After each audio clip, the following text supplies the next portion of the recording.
So what I'm doing is I'm turning the edge here, meaning that I'm producing likely strike points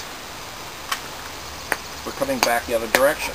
And I'm also, at the same time, raising the edge in the direction I want it to go. And that's important because if you were to view the center line of the tool that you're making, think of an imaginary center line going all the way around the circumference of this rock. Some of the areas are below the center line, these areas, and some of the areas are above the center line. So that's my task, is to try and get that center line in the center. So if I push off pieces this direction, I'm effectively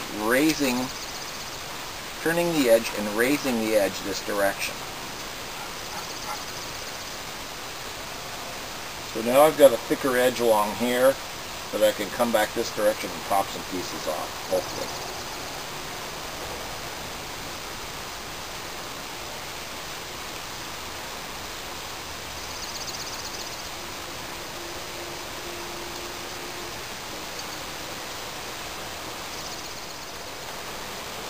So let's try and take some smalls off of here, some flakes if you will. So I want to remove this thicker section here. I've got a nice less than 90-degree angle to work on all the way down through here. So let's see if we can get some off there. What I don't want to do is I don't want to hit into a depression. Here's a good example of what I don't want to do. I don't want to hit this area and knock into this depression, because I'll just create problems for myself that I've got to recover from later. And another thing I don't want to do is I don't want to hit into a really high hump. This mass here could create a problem for me, but I don't think it will. If I strike it hard enough, the flake should continue and go underneath that mass and take that mass off. That's the idea. This could be a real challenge. Striking here, I've got a good angle, but I've got a really large mass here. So I might have to attack it from different directions. From here and from here. And then work my way over to it. You can't always just attack things directly. So let's try a few flakes off of this area. So I'm going to not strike right at the edge here. I'm going to strike a little bit in from that edge.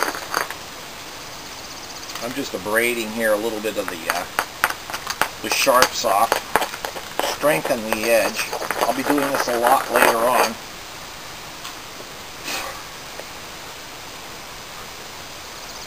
So I'll be hitting maybe a couple of millimeters in from the edge, the 1/8 of an inch to 1/4 of an inch. That shows you some of the problems you encounter. I ended up with a tremendous step fracture there, as you can see. Big old step there. Not what I wanted to have happen. And I imagine, because I'm out of practice. First of all, I don't know what I'm doing. Secondly, I haven't done this for a few days or a week, and I've kind of forgotten some of my rudiments.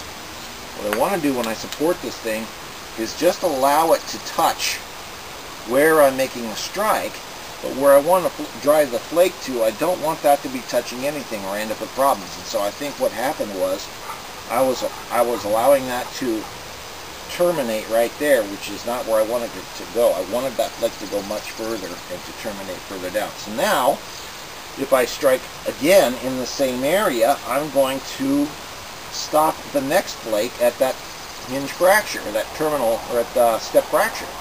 So I've got to attack that thing and try and reduce that piece off of there, either from this direction, which I've got a lot of problems with this mass here, or from the sides.